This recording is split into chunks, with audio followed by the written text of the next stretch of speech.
जय श्री कृष्णा भक्तजनों, आइए सुनते हैं अक्षय तृतीया की व्रत कथा एवं उसका महत्व। अक्षय तृतीया की एक कथा के अनुसार प्राचीन काल में एक धर्मदास नामक वैश्य था। धर्मदास अपने परिवार के साथ एक छोटे से गांव में रहता था। वह बहुत गरीब था। वह हमेशा अपने परिवार के भरण पोषण के लिए चिंतित रहता था। उसके परिवार में कई सदस्य थे। धर्मदास बहुत धार्मिक प्रवृत्ति का व्यक्ति था। उसका सदाचार तथा देव एवं ब्राह्मणों के प्रति उसकी श्रद्धा अत्यधिक प्रसिद्ध थी। अक्षय तृतीया व्रत के महात्म्य को सुनने के पश्चात उसने अक्षय तृतीया व्रत के आने पर सुबह जल्दी उठकर गंगा में स्नान करके विधि पूर्वक देवी देवताओं की पूजा की। व्रत के दिन सामर्थ्य के अनुसार जल से भरे घड़े, पंखे, जौ, सत्तू, चावल, नमक, गेहूं, गुड़, घी, दही, सोना तथा वस्त्र आदि वस्तुएं भगवान के चरणों में रखकर ब्राह्मणों को अर्पित की। यह सब दान देखकर धर्मदास के परिवार वाले तथा उसकी पत्नी ने उसे रोकने की कोशिश की। उन्होंने कहा कि अगर धर्मदास इतना सब कुछ दान में दे देगा तो उसके परिवार का पालन पोषण कैसे होगा। फिर भी धर्मदास अपने दान और पुण्य के कर्म से विचलित नहीं हुआ और उसने ब्राह्मणों को कई प्रकार का दान दिया। उसके जीवन में जब भी अक्षय तृतीया का पावन पर्व आया, प्रत्येक बार धर्मदास ने विधि से इस दिन पूजा एवं दान आदि कर्म किए। अनेक रोगों से ग्रस्त तथा वृद्ध होने के उपरांत भी उसने उपवास करके धर्म कर्म और दान पुण्य किया। वहीं वैश्य दूसरे अगले जन्म में कुशावती का राजा हुए। मान्यता है कि अक्षय तृतीया के दिन किए गए दान पुण्य व पूजन के कारण वह अपने अगले जन्म में बहुत धनी एवं प्रतापी राजा बना। वह इतना धनी और प्रतापी राजा था कि त्रिदेव तक उसके दरबार में अक्षय तृतीया के दिन ब्राह्मण का वेश धारण करके उसके महायज्ञ में शामिल होते थे। अपनी श्रद्धा और भक्ति का उसे कभी घमंड नहीं हुआ। वह प्रतापी राजा महान एवं वैभवशाली होने के बावजूद भी अपने धर्म के मार्ग से कभी विचलित नहीं हुआ। माना जाता है कि यही राजा आगे के जन्मों में भारत के प्रसिद्ध सम्राट चंद्रगुप्त के रूप में पैदा हुए थे।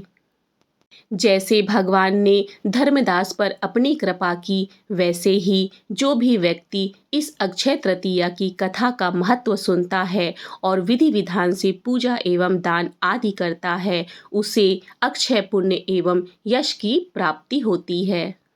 इति श्री अक्षय तृतीया व्रत कथा। ये थी अक्षय तृतीया की प्रचलित कहानी। लेकिन आज मैं आपको ऐसी ही 7 अक्षय तृतीया की कहानियों के बारे में बताने जा रही हूँ जो कि हमारे पौराणिक काल से प्रचलित हैं। अक्षय तृतीया को हिंदू धर्म की मान्यताओं के अनुसार सबसे शुभ तिथि माना जाता है और इस दिन कोई भी शुभ कार्य बिना पांचांग देखे और बिना मुहूर्त निकाले किया जा सकता है। लेकिन क्या आप जानते हैं अक्षय तृतीया को इतना शुभ क्यों मानते हैं? इसको लेकर हिंदू धर्म में कई पौराणिक मान्यताएं चली आ रही हैं। इसे युगादि तिथि के नाम से भी जाना जाता है। कहते हैं कि इस दिन ही त्रेता युग का आरंभ हुआ था और भगवान परशुराम का अवतार भी इसी दिन हुआ था और भी कई शुभ पौराणिक घटनाएं इसी दिन हुई थीं। आइए अक्षय तृतीया के संबंध में आज हम 7 कहानियों का श्रवण करते हैं। पहली पौराणिक मान्यताओं के अनुसार अक्षय तृतीया के दिन ही भगवान श्री हरि के छठे अवतार परशुराम जी का प्रागट्य हुआ था। ब्राह्मण होते हुए भी ये स्वभाव से काफी आक्रामक और गुस्से वाले माने जाते हैं। इनके अंदर ब्राह्मण होते हुए भी क्षत्रियों वाले गुण थे। दूसरी पौराणिक कथा के अनुसार अक्षय तृतीया का कृष्ण सुदामा से भी संबंध है।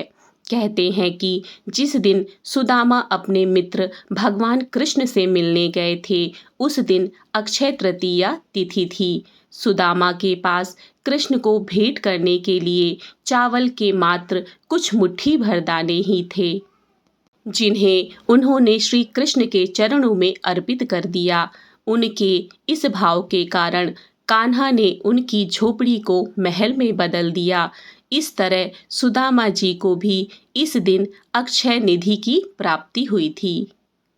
तीसरी कथा के अनुसार अक्षय तृतीया पर ही युधिष्ठिर को कृष्ण जी ने अक्षय पात्र दिया था।